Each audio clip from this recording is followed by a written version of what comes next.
Hello, my name is Linda Bauer and I'm a psychotherapist at the Retreat York.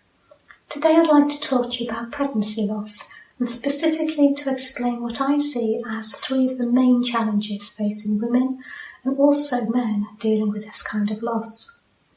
But what exactly do I mean by pregnancy loss? A pregnancy loss is the death of a baby before its birth. There can be many different causes for this, but the most common ones are either a miscarriage or stillbirth.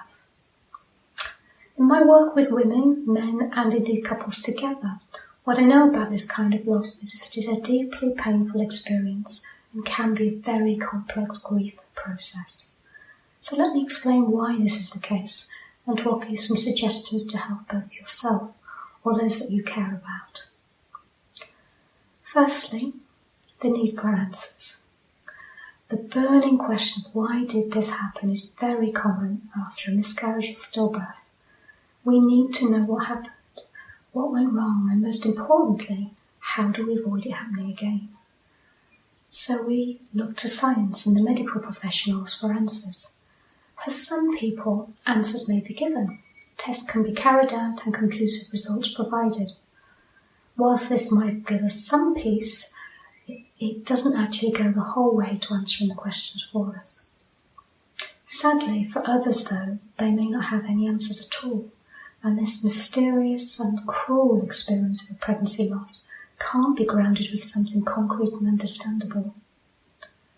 In my experience as a therapist, this can sometimes lead the mother into taking all the responsibility and blame on herself. So the internal belief of, well, it was my body, so it's my fault, surfaces, and this leads to a deep-rooted sense of misplaced guilt. This deeply painful thought process draws this grieving mother into a dark, isolated and lonely place. Quite often this can only be resolved through therapy, but you can help to support the mother by helping her to externalise her thoughts, help her to talk about her feelings, and crucially just being there and reducing that sense of isolation and loneliness she might be feeling. Secondly, this grief is like no other. This is a loss that fundamentally challenges our philosophy of life. We often have this accepted order of that our grandparents are the first to die, then our parents, then us, then our children. Never do we consider that our children should die first. So this grief is much more than the loss of a baby. It's also about losing the sense of security we might have in how the world should work. The loss of hopes and dreams, the loss of the belief in our own body to be able to conceive and deliver a baby, etc., etc., etc. These issues complicate our grieving process and can overwhelm us. There'll be no birth certificate, no death certificate. There will be no funeral and no official time set aside to say your goodbyes as a mother or a father, as a family or community. And often it's quite a secret grief.